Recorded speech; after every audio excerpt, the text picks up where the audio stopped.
আমি একদিন বরিশাল যাইতেছিলাম মাহফিলে, বাস্তবতা থেকে বলি, বরিশাল যাচ্ছিলাম, বাসের মধ্যে বসে আছি মাদারীপুরের মোস্তাফুর।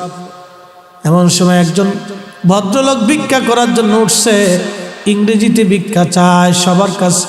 ছেলেরা হাসাহাসি করে, এই চুলগুলি তার পেকে গেছে, দাড়ি পেকে গেছে, চামড়া ঘুষিয়ে গেছে। আমি চিন্তা করলাম ব্যাপার কি, শিক্ষিত মানুষ ইংরেজিতে টকিং করে আবার ভিক্ষা চায়। আমি বাসের পিছনে ছিলাম, ডাক দিছি, বাবা এদিকে আসেন। বললাম মুরব্বী, শিক্ষিত মানুষ কেন ভিক্ষা করেন? বলে বাবারে দুঃখের কথা বলে লাভ কি? বললাম সন্তানাদি কি নাই?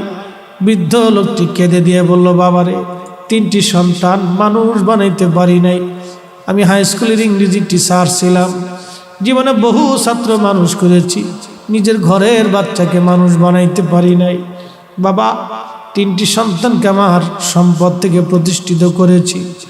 ছোট ছেলের বাড়ি গেলে বৌমার ছেলের মধ্যে ঝগড়া হয়। কিছুদিন পরে ছেলেটা বলে, বাবা মেজর বাড়ি যাও। মেজর বাড়িতে যখন গেলাম, ছেলে আর বৌমার ঝগড়া হয়, বলে বড়োর বাড়ি যাও। বড়োর বাড়ি গেলাম, ছেলে আর বৌমার ঝগড়া হয়, বলে কারোর ঘরে যাও। ঘরের দুয়ার পরিবর্তন করতে করতে বৃদ্ধকালে বুড়া আর বুড়ি দুইজন ক্লান্ত হয়ে গেছি। বাবা ভিক্ষার জন্য বের হয়েছি, মন যদি বলে আমাকে 2টি টাকা ভিক্ষা দিতে পারো। দেশে বহু পাগলি দেখবেন, পাগলি, অনেক পাগলিদের বাচ্চা থাকে। পাগলিরে বলবেন, পাগলি তোর গাঠটি বক্সাটা দিয়ে দিবে, কি আছে টাকা পয়সা খাবার দাবার দিয়ে দিবে। কিন্তু যদি বলেন পাগলি বাচ্চাটা দে, পাগল মা সব দিবে কিন্তু বাচ্চা দিবে না। এটা মা মা মা মা, পাগলি মা সব দিবে কিন্তু বাচ্চা দিবে না। মা বুঝে যাও রে যুবক, মা বুঝে যাও। হ্যাঁ নবীর উম্মত, কৃতজ্ঞতা বড় দামি জিনিস, বড় দামি। এই যুবক সারাদিন ইবাদতে কাটাইতো। একদিন মা খানকার দরজার পাশে যা টুকা লাগিয়ে বলে, জোরাইজ রে দরজা খোল। আমি মারছি, 2টি কথা বলেই চলে যাব রে জোরাইজ। জোরাইজ তখন নামাজে দণ্ডায়মান, চিন্তা করে একদিকে মা, অন্যদিকে নামাজ। না না, মা চলে যায়, যাক নামাজ আমি ছাড়ব না। মা ডাকাডাকি করলো, জোরাইজ নামাজ পড়তে লাগলো, চলে গেল মা। পরের দিন মা আবার আসছে, জোরাইজ রে দরজা খোল। মারছি, 2টি কথা বলি মা চলে যাব, দরজা খোল। জোরাইজ রাহিমাহুল্লাহ তখনও দরজা খোলেন না। একদিকে নামাজ, অন্যদিকে মা। না না না, মা চলে যায়, যাক নামাজ আমি ছাড়ব না। তখনও নামাজ দণ্ডায়মান। 3য় দিন মা আবার আসছে, দরজা খোল জোরাইজ। এই দিন জোরাইজ চিন্তা করে, একদিকে মা, অন্যদিকে নামাজ।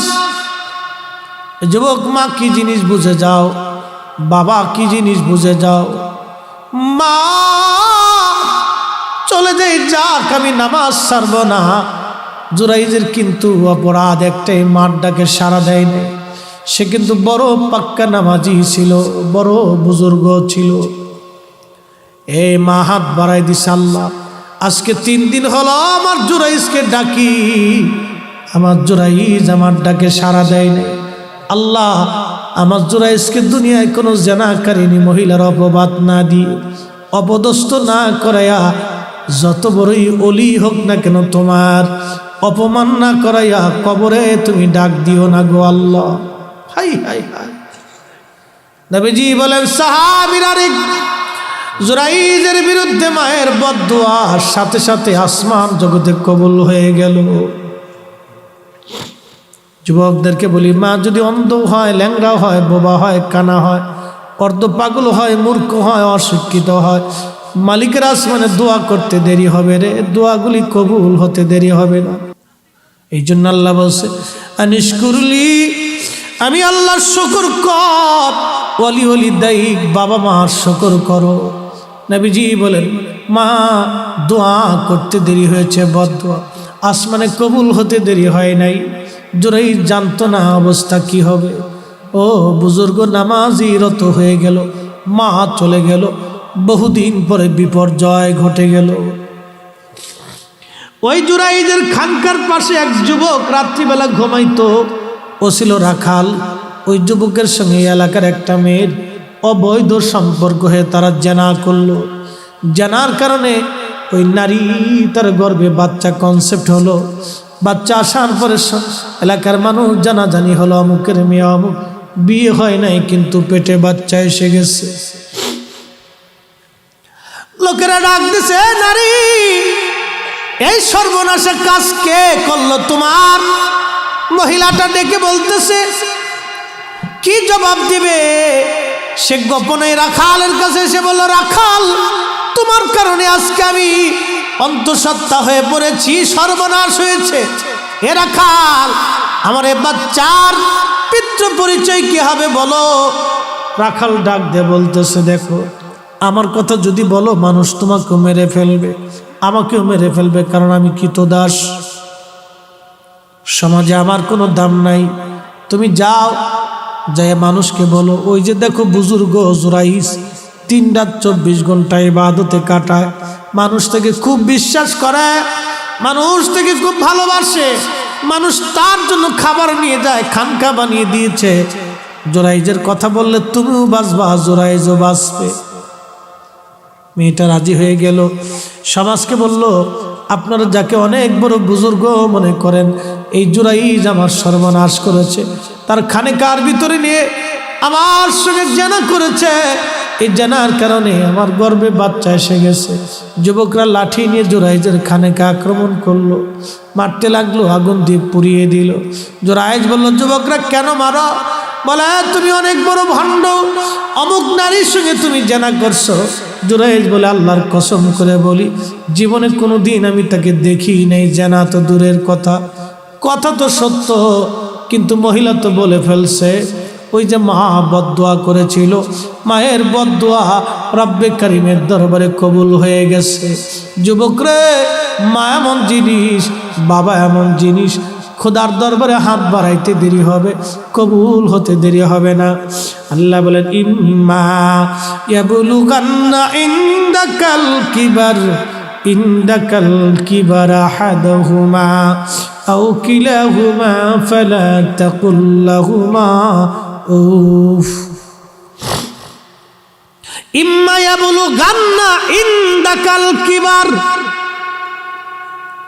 তোমার বাবা মা যখন বুড়া হবে, বৃদ্ধ হয়ে যাবে, এমন আচরণ তুমি করিও না যে আচরণে তোমার বাবা মা উহু শব্দটা পর্যন্ত করে বসে। লোকেরা ধরে নিয়ে গেছে, জুরাইজ বলো তুমি কি জেনা করছো? জুরাইজ বলে, না। কথা তো সত্য, জুরাইজ তো জেনা করে, সে তো আল্লাহর ওলি, সে ইবাদতে কাটাচ্ছে, কিন্তু মায়ের বদদোয়া তো কবুল হয়ে গেছে। জুরাইজ সন্তান প্রসব হওয়ার পরে কোর্ট আদালত আবার বসছে। মহিলা ছোট্ট বাচ্চাকে কোলে করে নিয়ে আসছে। মহিলা জানে না অলির দর কত দূর পর্যন্ত, মহিলা বুঝে নাই অলির দর কত দূর। ছোট্ট বাচ্চাকে কোলে করে নিয়ে আসছে। জুরাইজ বুখারীর কিতাবুল আম্বিয়াতে আসছে। নিয়ে আসার পরে আল্লাহর নবীজি ডেকে বলেন, সাহাবীরা রে, মহিলা তখনও বলে, এই বাচ্চার মালিক জুরাইজ। জুরাইজ বলে, আমি না। লোকেরা বলল, তাহলে সাক্ষী হাজির করা। ছোট্ট বাচ্চাটাকে কাছে নিয়ে হযরত জুরাইজ তল পেটের মধ্যে শাহাদাত আঙ্গুল দিয়ে ধাক্কা দিয়ে বলল, এ বাচ্চা বলো, আমি তোমার জন্মদাতা নাকি অন্য কেউ? বাচ্চার জবান খুলে গেল। জুরাইজের সাক্ষী জবান খুলে গেল। দুধের বাচ্চা ডেকে বলে, এ মানব, জুরাইজ আল্লাহর ওলি, তার কোনো দোষ নাই, আমি তার মাধ্যমে দুনিয়াতে আসি নাই। অমুক রাখাল জুরাইজের খানকার পাশে থাকতো, ওই রাখালের মাধ্যমে আমি দুনিয়াতে আসি। আরো জোরে, আরো জোরে। যে যুবকরা জুরাইজকে মেরেছিল, আচ্ছা এই দৃশ্য দেখার পরে কেউ কার স্থির থাকতে পারে?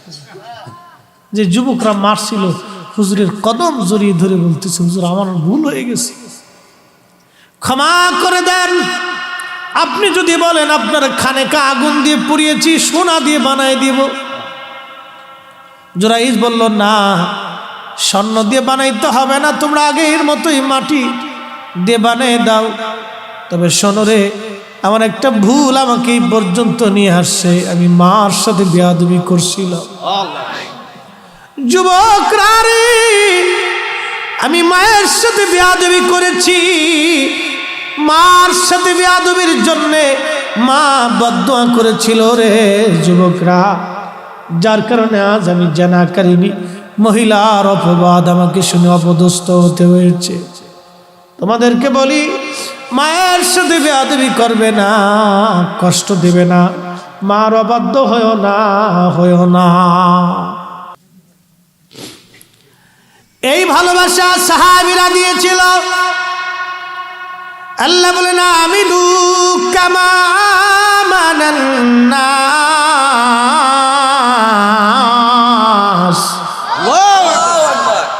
তোমরা ঈমান আনো, আমার নবীর সাহাবীরা যেভাবে ঈমান আনছে সেইভাবে ঈমান আনো। সাহাবীদের ব্যাপারে আল্লাহ কোরআনে আয়াত নাজিল করছেন, সূরা বাকারার 12 নম্বর আয়াত। সেই দিন মুনাফিকরা বলল, ক্বালু আনুমিনু কামা আমানাস সুফাহা, আমরা কি নির্বোধদের মতো ঈমান আনবো? আল্লাহ জবাব দিলেন, আলা, সাবধান, ইন্নাহুম হুমুস সুফাহা। রে নবীজি, আপনি নবীর সাহাবীদেরকে যারা নির্বোধ বলে, ওরাই নির্বোধ, ওরাই বোকা। হুজুর, ওরাই নির্বোধ।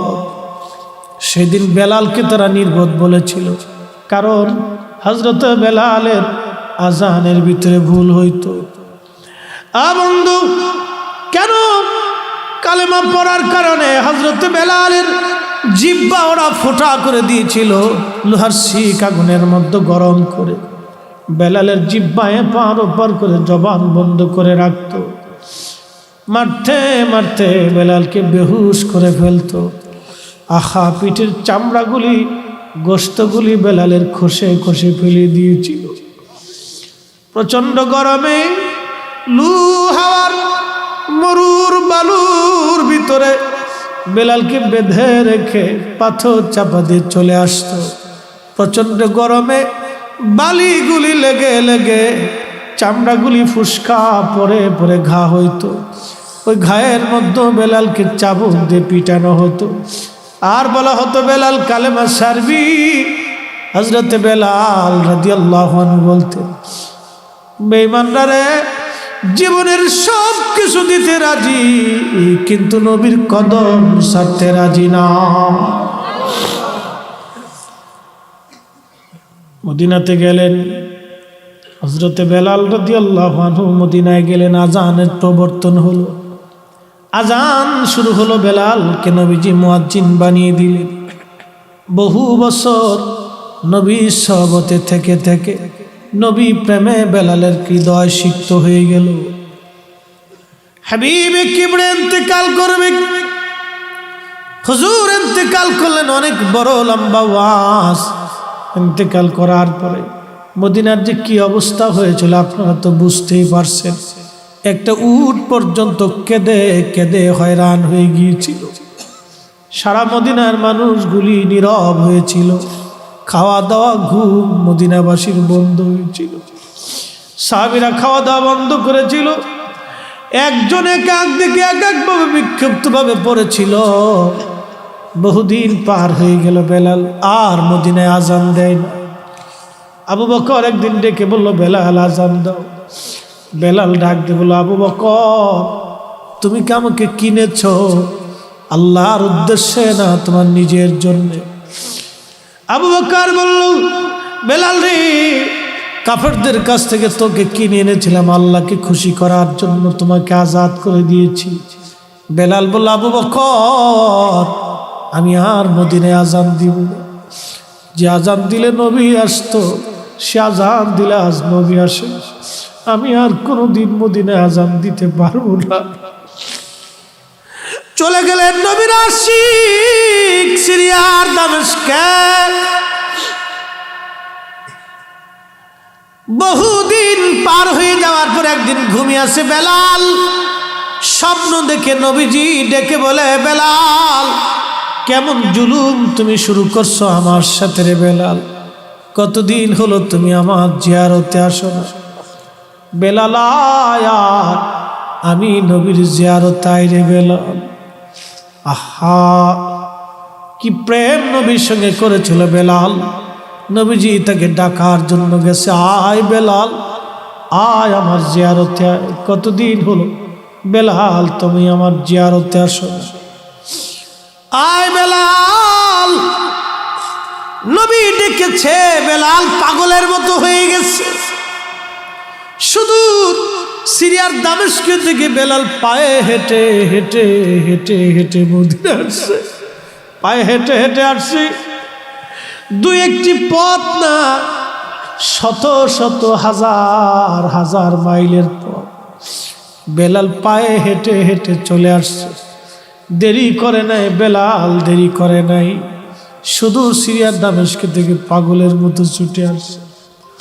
এসে হযরতে বেলাল রওজা মোবারকের পাশে মাথা ঠেকিয়ে ঠেকরিয়ে ডুকরিয়ে ডুকরিয়ে বেলাল কাঁদতেছিল, হুজুর আমি আসছি। নবী গো, আপনি আসতে বলেছিলেন, গোলাম হাজির হয়ে গেছে।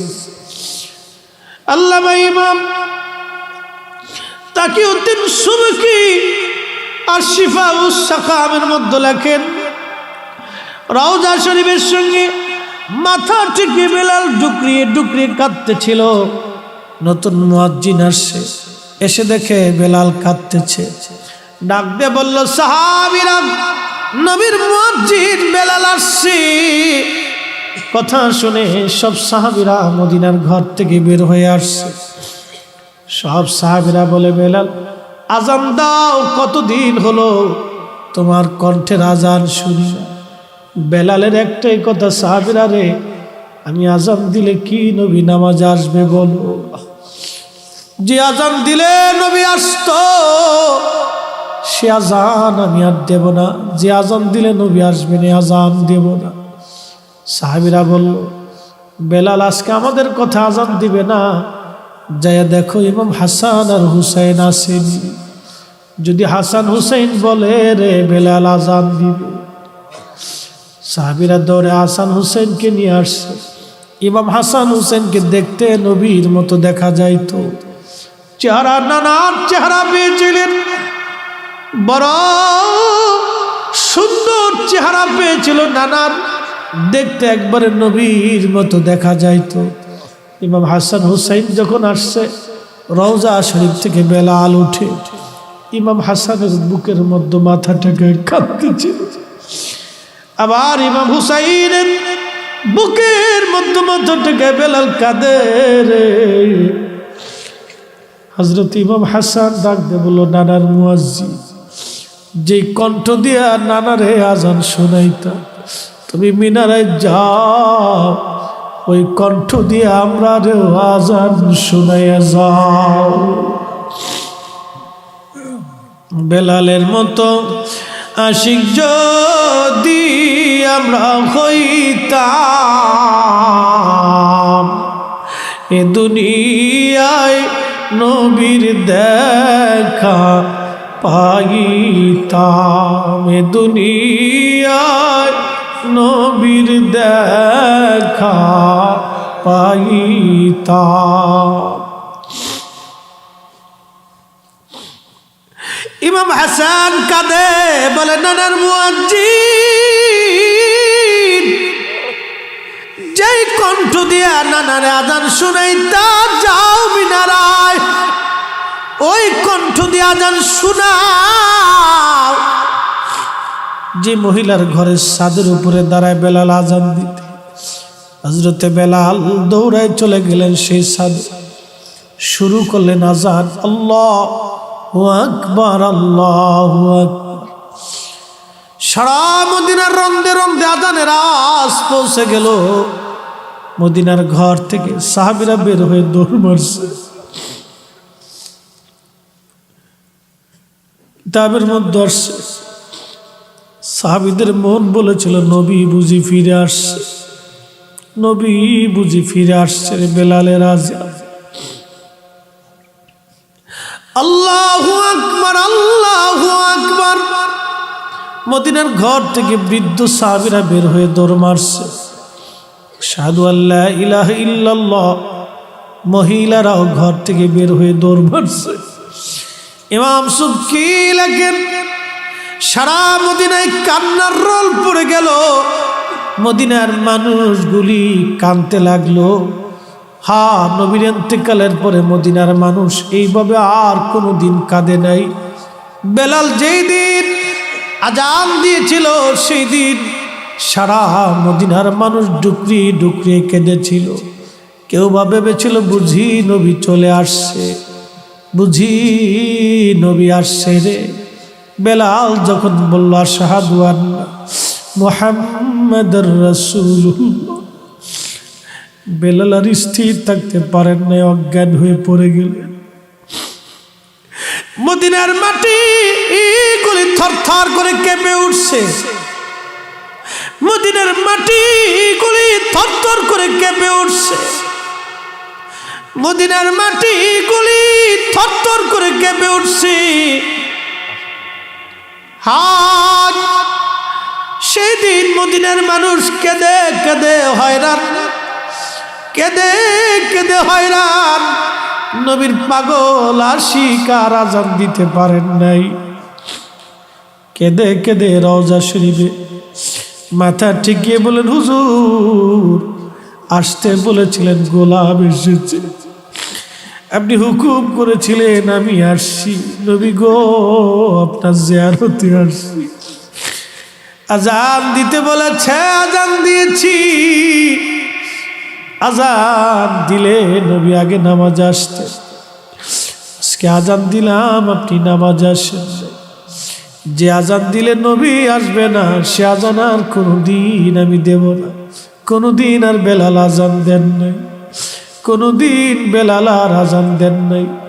নবী বিরহ বেদনা সহ্য করতে না পেরে বেলাল কলিজা ফেটে মারা গিয়েছিল, কলিজা ফেটে মারা গিয়েছিল, কলিজা ফেটে মারা গিয়েছিলেন। যদি ওয়াজ বুঝেন তো বাড়ি পর্যন্ত নিবেন, ওয়াজ যদি বুঝেন তো বাড়ি পর্যন্ত নিবেন। আল্লাহ রাসূল নিজে বলেছেন এই ঘটনাটা, আমার বানানো কিচ্ছা না। ওই জমানার ওলিদের কত দাম ছিল। বাচ্চারা ধাক্কা দিছে, জবান খুলে গেছে। হ্যাঁ বাচ্চা বলো, বাচ্চা জবান খুলে কথা বলছে। এই জমানার ওলিদের জবান কত জানেন? বোবাকে বলছে বোবা কথা বল, বোবাকে আল্লাহু আকবার, সুবহানাল্লাহ বলবেন না? আল্লাহু আকবার। কত ওলির জীবনে কত ঘটনা আছে। মানুষ শাহজালাল রহমতুল্লাহ আলাইহি জায়নামাজ দিয়ে নদী পার হইছে, কানার বাচ্চা বই লিখছে, কানার বাচ্চা লেখছে শাহজালাল রহমতুল্লাহ জায়নামাজ দিয়ে নদী পার হওয়া যায়, কলা গাছ দিয়ে পার হচ্ছে। কত কানা দেশে আছে চিনতে পারছে, কলা গাছ দিয়ে পার হচ্ছে। কানার ঘরের কান, কানার ঘরের কান আগে কলা গাছ দিয়ে নদী পার হচ্ছে। বহুত কানার বাচ্চার জন্ম হয়েছে, বেশ অভাব নাই। কথা বললে মানুষ বলবে যে হুজুর বেশি শক্ত কথা বলতেছে। ও বেটা দেখছেও কলা, ওর জীবনটাই কলা, মরার পরে পাবেও কলা। কি কথা কর না, আর জীবনটাই কলা। আরে আল্লাহর ওলিরা যখন আল্লাহর মকবুল হয়ে যায়, আল্লাহ তার হাত চোখ কান পা নাক সব আল্লাহর হয়ে যায়, সব আল্লাহর হয়ে যায়। তার ইজ্জতের জিম্মাদারি আল্লাহর হয়ে যায়। একসাথে বলা যাবে সুবহানাল্লাহ। সুলতান মাহমুদ গজনবী নাম শুনেছেন জীবন, গজনির বাদশা ছিল। বর্তমান আফগানিস্তান, উজবেকিস্তান, তাজিকিস্তান, তুর্কমেনিস্তান, এরপরে পাকিস্তান, বিরাট অংশের তিনি সুলতান ছিলেন। বিরাট এক জনপদের বাদশা ছিলেন সুলতান মাহমুদ গজনবী। আবুল হাসান খেরখানি রহমতুল্লাহের দরওয়াজায় যাইয়া মাথা নত করে বসে থাকত। তো খাদেম আবুল হাসান খেরখানি রহমতুল্লাহের খেদমত করতেছে। তো সুলতান মাহমুদ গজনবীর সামনে হাত দিয়ে দাঁড়িয়ে রয়েছে। আবুল হাসান খেরখানি তো মোরাকাবার মধ্যে বসে। তো খাদেম মোরাকাবা তো ছুটে না, অনেকক্ষণ সুলতান মাহমুদ গজনবী দাঁড়ায় নিছে। অলির দরবারে সুলতানের কোনো বেলুই নেই। আরে অলিরা তো আল্লাহর রাজত্ব নিয়ে দুনিয়াতে আসে, ঠিক কিনা? আল্লাহর দেওয়া ইজ্জত নিয়ে তারা আসে। সুলতান মাহমুদ গজনবী দাঁড়ায় নিছে। তো খাদেম মাথার উপরে জোরে চিপ দিছে, চুল টান দিছে। তো মোরাকাবা ভাঙ্গে বলে, এ দুষ্ট, চুল টান দিলি কেন? বলে, হুজুর সুলতান মাহমুদ গজনবী আসছে। আবুল হাসান খেরখানি ধমক দেয়, খাট বেটা, আমার কাছে আসছিস কে? যা। আরো জোরে কর। আবুল হাসান খেরখানির দরবারে সুলতান মাহমুদের কোনো বেলুই নেই। যা, আমার কাছে আসছিস কেন? যা। সুলতান মাহমুদ গজনবী কদমের মধ্যে পরীক্ষা, হুজুর আমি একটা আশা নিয়ে আসছি।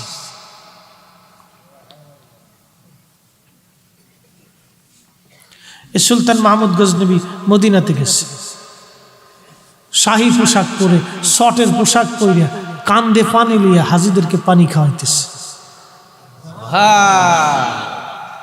আর আমার দেশে গম চোর, ডিম চোর, চিনি চোর, চাল চোর, কি কথা কর না কেন? কয়দিন আগে ডিমের দাম বাড়ছে, মুরগায় কি হরতাল ডাক দিছিল? তো ডিমের দাম বাড়লো কে? গত রাত্রে সেই ডিমে ডিম বাড়ছে, আজকে রাত্রে সেই ডিমে ডিম বাড়ছে, তো দাম বাড়লো কেন? এই সিন্ডিকেট আলারা এই সিন্ডিকেট করে ডিমের দাম বাড়াই দিচ্ছে। ওই ডিমের দাম যখন বাড়ছে তখন এক মাহফিল গেছি ভালুকাতে ময়মনসিংহ। তো যে বাড়িতে খাবার নিছে এই বাড়ির অনেক বড় ফার্ম। তাই আমি বললাম, ভাই সাহেব এই আপনার তো বিরাট বাম্পার মনে হইতেছে। দেখো হুজুর আল্লাহর কি রে কই করে, আমাদের কোনো ব্যবসা নেই। বললাম কারণ কি? কই সিন্ডিকেট আলারা করছে। চিন্তা করতে পারছেন কত বড় চোর দেশে এই ডিম চুরি আছে। হেরা ডিম টিম চুরি করিয়া মক্কা ঘরে যায় কাঁদতেছে, আল্লাহ ভুল হয়ে গেছে, আল্লাহ শয়তান হাসে আর কেউ উড়ে সিটার। 18 কোটি মানুষের টাকা পকেট থেকে মাইরে এনে হজে আইসেও আল্লাহর ঘর ধরিয়ে আল্লাহর সাথে তামসা লাগাইছে। এরকম সিটার দেশে আছে। কি ওয়াজ করবো আর বুঝাবো এই অবস্থা।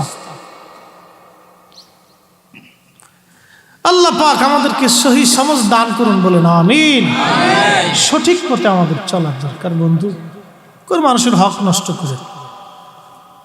একটা অনুরোধ আপনাদেরকে বলি, এই কম খান তাও ভালো, কোন মানুষের রিজিকে হাত দিয়ে। কেউ যদি টাকা পায় ডেকে এনে টাকা দিয়ে দেবে, ভাই তোমারটা তুমি নিয়ে যাও। আবার বলি, কোন মানুষের হক নষ্ট করে। কেউ যদি কিছু পায় তো দিয়ে দিবেন ডেকে এনে, বাপ তোমারটা তুমি নিয়ে যাও। আপনার ভাই যদি জমিন পায় তো বুঝাই দিয়ে দেন, আপনার বোনে যদি পায় তো বুঝাই দিয়ে দেন, প্রতিবেশী যদি পায় তো বুঝাই দিলে, বাপ তোমারটা তুমি নিয়ে যাও, এটা আমার না। এগুলি বুঝাই দিয়ে দেন। কম খান, ডালি চালি খান, গোশ পোলাও খাওয়ার দরকার নেই। এগুলি রেখে আপনি সন্তানের জন্য রেখে যাবেন। মেহেশ্বরের মাঠে সন্তান আপনার 4 পয়সাও কাজে লাগবে না। আল্লাহর কসম করে বলি, এই কোরআন শরীফ ধরে বলতেছি, মালিকের শপথ করে বলতেছি, এই সন্তান 4 পয়সাও কাজে লাগবে না। যেই সন্তান করোনার সময়ে বাবার লাশের পাশে ভয়ে যায় না, সেই সন্তান কিয়ামতের ময়দানে 4 পয়সাও কাজে লাগবে। এটাকে হালাল খায় নেককার বানায় যায়, হালাল খায় ভদ্র বানায় যায়। খালি মাদ্রাসায় পড়াবেন তা না, স্কুলে পড়ুক, কলেজে পড়ুক, ভার্সিটিতে পড়ুক, ওকে ভদ্রতা শিখান, নামাজ কালাম শিখান, ওকে দিন বুঝান, ওকে হক হালাল বুঝাই। পড়ুক না কলেজে, তাতে কি হচ্ছে? সবাই কি হুজুর হবে নাকি? সবাই কি মুফতি মনিরুজ্জামান কাদরি হবে নাকি? সবাই কি ফরিদি হবে না? সবাই তো হবে, সব আলেম হবে না। কেউ ডাক্তার হবে, কেউ ইঞ্জিনিয়ার হবে, কেউ রাজনীতি করবে, কেউ ঠিকাদার হবে, কেউ আপনার কি বলে ইঞ্জিনিয়ার হবে, এক এক সাইড এক একজন ড্রাইভার হবে, আল্লাহ কম্পিউটার ইঞ্জিনিয়ার হবে, কেউ অনেক বড় ডাক্তার হবে, হবেই তো, এক একজন এক একটা হবে। আল্লাহ এইভাবে সৃষ্টি করছে। এই জন্য আল্লাহ বলছেন ফাসআলু আহলা যিকরি ইন কুনতুম লা তা'লামুন, তোমরা ধর্মের যেটা জানো না হলো জিকিরদের কাছ থেকে জানো। এই আয়াত থেকে বোঝা যায় সবাই আলেম হবে, যারা আম হবে তারা আলেমদের কাছ থেকে এসে ধর্ম শিখে যাবে। একসাথে বলা যাবে না মারহাবা? এই জন্য সবাই আলেম হবে না। বাচ্চা ইংলিশ মিডিয়ামে পড়ান, আমি আমার মেয়েকে ইংলিশ মিডিয়ামে পড়াই, তাতে কি হয়েছে? আমার ছোট্ট 2 মেয়ে ইংলিশ মিডিয়ামে পড়ে, এখন ইংরেজি পড়ে তাদের টিচারদের সাথে, কিন্তু আমার সাথে নামাজে দাঁড়ায় বাচ্চাদেরকে সূরা কালাম মুখস্থ করে আলাইছি। হ্যাঁ, আমি যখন বাসায় যাই নামাজে দাঁড়াই, অনেক সময় ফরজ নামাজটা আমি বাসায় পড়ছি, ইচ্ছা করি পড়ি। আমি যখন যাই নামাজ পিছিয়ে দাঁড়াইছি, আমার মেয়েরা যাই নামাজ নিয়ে এসে দাঁড়িয়ে গেছে, বাবার সাথে নামাজ পড়ে। তা আমি যে মাগরিবে জোরে জোরে সূরা ফাতিহা পড়ছি মাহে রমজানে, হ্যাঁ মুখস্থ করে লিখছি। আমি পড়ার আগে মাইয়েরা পড়তেছে, ভালোই তো, বিরাট মুসল্লি পেয়েছি, বিরাট মুসল্লি। বাচ্চাদেরকে ঘরের ভিতরে শিক্ষা দিতে হয়, ছোট্ট কাল থেকে শিখবে। ছেলেটাকে হাতে করে ধরে মসজিদে নিয়ে আসবে। আমাদের দেশে তো অনেক মুতল্লিরা বাচ্চা কাচ্চা আসলে ধমক দেখে, তোর বাপে নামাজ আসে না, তুই আইসুদ কি কথা কর না, ধমক দেখে, তোর বাপে নামাজ আসে না, তুই আইসুদ। আর ওই পুলাই চিন্তা করে বুড়া না মরা পর্যন্ত তার মসজিদ যাইতে হবে। বুড়া মরবো তারপরে যাব।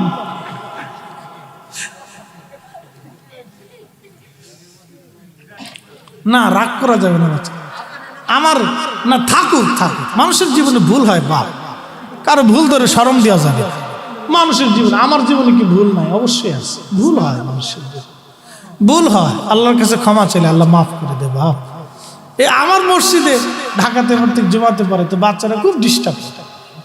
তো অনেক বড় মসজিদ, 9 কাঠার উপরে মসজিদ, তো অনেক মুসল্লি প্রত্যেক জুমাতে, হাউজিং মসজিদ তো বিরাট মুসল্লি, ঘুরে টেতে 4 থেকে 5 হাজার মুসল্লি প্রত্যেক জুমাতে। তো অনেকে বাচ্চা কাচ্চা নিয়ে আসি, এই তুফান উঠা। আমি এক ওয়াজ একদিন দিছি, মুতল্লি সাহেব আর কথা কয় না, মাঝে মধ্যে খালি রে বাচ্চা থামা, ওনার জোরে কয় না আর কি, খুব ভদ্র মানুষ। বাচ্চাদেরকে নিয়ে যেতে হবে, পাশে দাঁড়া করে নামাজ শিখে। মাহফিলে আসছেন, আপনাদের এলাকার একটা গুণ ভালো মহিলাদের, বাচ্চারা মাহফিলে বসে, আমরা যুবক ভাইরা আসে, আর আমরা এলাকায় ঘোরার দিন খালি বিড়িটা নেমান কিছু এক জালাত করছি ফরিদপুর, ও শৃঙ্খল বেশি বেয়াদব। হ্যাঁ, আপনাদের এলাকা দুষ্ট থাকলে আবার বালা আছে, মাহফিল দেয়, যুবকরা মিলেমিশে মাহফিল দেয়, এটা খুব ভালো একটা গুণ, আমার কাছে খুব ভালো লাগে। মাঝে মধ্যে আফসোস করি, কিরে আমরা এলাকায় যদি এরকম পাইতাম, বড় আফসোস লাগে। বুড়া মার্সি মাহফিলে বয়ে থাকে, যদি কেউ সুবহানাল্লাহ কথা কেনা চাই থাকে, কত আর কই বসে 8 বছর ধরে করতেছে, তো সুবহানাল্লাহর বয়স তো যুবকদের। আপনাদের এলাকার এই একটা গুণ ভালো, দুষ্টুমি ফাজলামি যাই করি, এরা আবার মাহফিল টাফিল সাজায়, একটা ভালো, আলহামদুলিল্লাহ। যদিও এরা বিয়ের গেট নিয়ে কুত্তা নিয়ে মারামারি করে, এ কথা আর করেন না, এটি ইতিহাস বেড়ে চলে গেছে। এগুলি করেন না আপনারা, মারামারি ধরাধরি, এগুলো খুব খারাপ কাজ, খুব খারাপ কাজ। না ওটার ভয়েস কেটে গেছে, না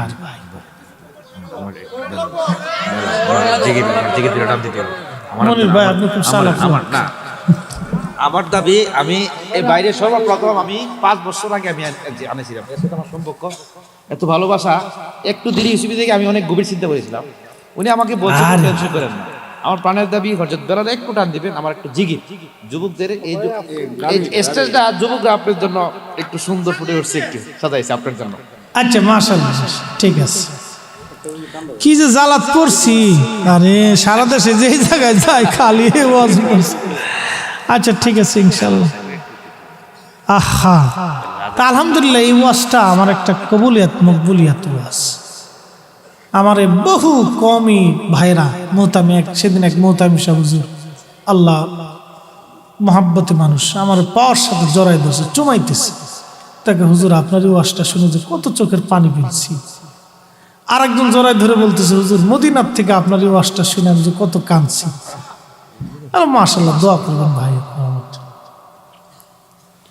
তো মানুষের হৃদয়ের খোরাক, এটা তো আমার কথাই না, এটা রসুলের প্রেমে। বেলাল রাদিয়াল্লাহু আনহু তো নবীকে ভালোবাসে। বাপ কথা বলেন ঠিক কিনা? আমরা তো পারিনি। যদি একটু চোখের পানি দিয়েও নজরানা দিতে পারি, এটাও আমাদের জীবনে একটা সার্থকতা আর কি। আমাদের তো তেমন কিছুই নেই, আমল নাই, আখলাক নেই, চরিত্র নেই, দিন নেই, ধর্ম নাই, নামাজ নেই, রোজা নাই, জিকির নেই, ফিকির নেই, কিচ্ছু নেই। সাহাবীরা যদি আমরা দেখতো তো মুসলমানই মনে করতো না, এটা মুসলমানই না, আমাদের কিচ্ছু নেই। যদি আল্লাহ ক্ষমা করে, তবে একটা দিক আছে, একটা কথা বলে দিয়ে যায়, একটা গোপন অস্ত্র, দারুণ অস্ত্র। হুজুর কি? রাসূল করিম সাল্লাল্লাহু আলাইহি ওয়াসাল্লাম একটা হাদিসে ফরমান, সুনান ইবনে মাজাতে বিশুদ্ধ সনদ আছে, নবী বলছেন, উম্মত তোমাদের জন্য একটা সুসংবাদ আছে। তুমি যদি রব্বে করিমের দরবারে তোমার চোখের কোণা দিয়ে মাছির মাথার পরিমাণ পানি ঝরে পড়তে দেরি হবে, তোমার জীবনের গুনাহ মাফ হতে দেরি হবে। তো গোপন অস্ত্র, একবারে পারমাণবিক অস্ত্রের চাইতে দামি অস্ত্র এটা। এসেছেন যত নবী সকলের ইমাম, সালাম নবী তোমায় হাজার সালাম, ইয়া নবী সালাম আলাইকা, ইয়া রাসূল সালাম আলাইকা, ইয়া হাবিব সালাম আলাইকা, সালাওয়াতুল্লাহ আলাইকা, ইয়া রাসূল ইয়া রাসূল